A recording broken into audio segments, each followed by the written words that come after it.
Hello all, আমি গৌরব। আজকে একজনের হরস্কোপ অ্যানালিসিস করব ঠিক করেছি। রণবীর আলাহাবাদিয়া বলে একজন ইউটিউবের পডকাস্টার, ওনার ইন্টারভিউজ শোজ অনেকেই দেখেন। সেরকম একটা শোতেই ওনার হরস্কোপ দেখানো হয়েছিল, সেই অনুযায়ী আমি প্রেডিকশনসগুলো করছি।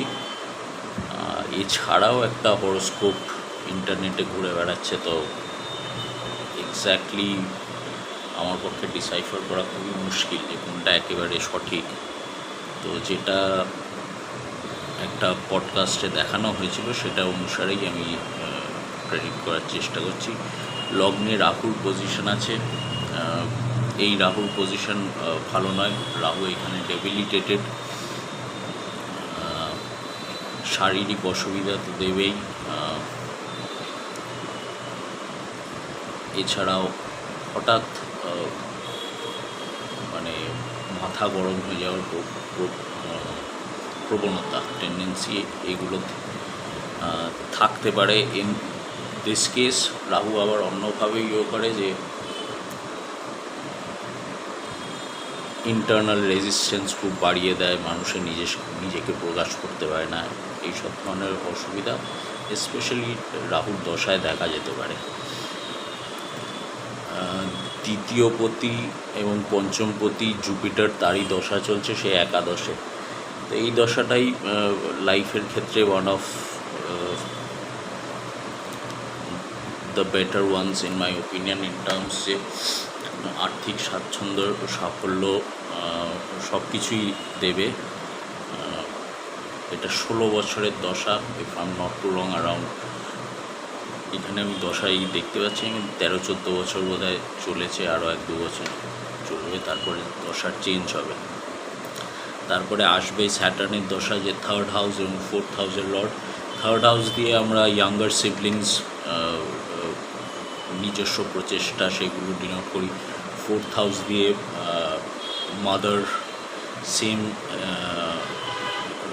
সেক্স ফ্রেন্ডস, মানে মেল ফ্রেন্ডস এই ক্ষেত্রে। তো সেই এরিয়াগুলো যথেষ্ট ভালো আছে এই হরোস্কোপে। হ্যাঁ, গাড়ি বাড়ি নিজস্ব হওয়া, সেই যোগগুলো খুব প্রমিনেন্ট। যদিও বৃহস্পতির দশার মতন অত ভালো যাবে না। স্যাটার্ন বৃশ্চিক লগ্নের ক্ষেত্রে খুব একটা ফেভারেবল প্ল্যানেট নয় ইন মাই ওপিনিয়ন। তারপরে শুক্র আছে ষষ্ঠে, সপ্তমপতি এবং দ্বাদশপতি হয়। এটা ইজ লাইক বিপরীত রাজযোগ, কিন্তু বিবাহিত জীবনের পক্ষে এটা ভালো নয়। স্পেশালি 7th-এ কেতু এবং সূর্যের যে যোগটা আছে, এটা বিবাহিত জীবনে কিছু অসুবিধা তো আনার ডেফিনেটলি চান্সেস আছে। আর অষ্টমে আছে বুধ। অষ্টমপতি অষ্টমে থাকা একদিক দিয়ে ভালোই, কিন্তু বুধ যেহেতু এটা আয়ুর ঘর এবং বুধ ইজ এ চাইল্ডিশ প্ল্যানেট, সেই জন্যে অনেক সময় অষ্টমস্ত বুধকে খুব একটা ভালো সেভাবে বলা হয় না। তবে লগ্ন অনুসারে ইট ইজ মানে বিপরীত রাজযোগ ক্রিয়েট করছে। তো বুধের দশায় কিছু ভালো ফল আশা করা যেতে পারে। আরেকটি চিন্তার যেটি বিষয়, যে নবমে মঙ্গল কমপ্লিটলি নিজস্ব। নবমে এইখানে মঙ্গল হলো গিয়ে যোগকারক প্ল্যানেট, যোগকারক বলছি, লগ্নপতি, এবং সেটা গুরুস্থানে গিয়ে নিজস্ব হয়েছে। এটা নিজের জন্য এবং তার যদি কোনো গুরু থাকে তার জন্যও খুব একটা ভালো হবে না। মঙ্গলের প্রতিকার করা ইন মাই ওপিনিয়ন ভালো। দশম অধিপতি সপ্তমে আছে কেতুযুক্ত, তার কিছু প্রতিকার করা যেতেই পারে। আর জুপিটার একাদশে, এই ক্ষেত্রে তো ভালো ফল দিচ্ছে, কেননা পঞ্চম ঘরকে দেখছে, পঞ্চমপতির দশা চলছে। তো বিভিন্ন ক্ষেত্রে রিলেশনশিপস, তারপরে সাফল্য, বিপদ থেকে বাঁচিয়ে আনা, সেগুলো থাকবে এই হরোস্কোপে।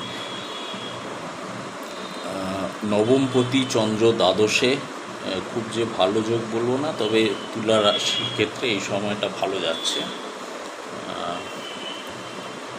কিছু অপরচুনিটিস আসা, কিছু বিদেশ থেকে সম্মান লাভ করা, এইসবের যোগ থাকবে।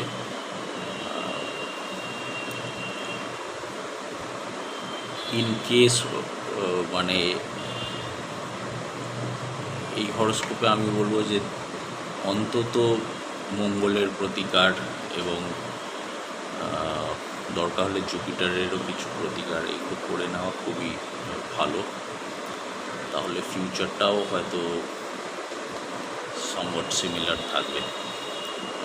Thank you all for watching. আর বলে দিই যে এই ছকটি যদি ভুল হয় বা সময়ের কোনো হেরফের হয় তাহলে কিন্তু there will be drastic changes in the predictions. So কিছু কিছু জায়গায় আমি দেখেছি যে তুলা লগ্ন তুলা রাশি বলছে, তাহলে কিন্তু হরোস্কোপ একদম অনেক বেশি পাওয়ারফুল অ্যান্ড অন্যরকম হয়ে যাবে, ডাইনামিক। সো এই হলো গিয়ে আমার বক্তব্য আপাতত। Thank you all for listening. আবার দেখা হবে।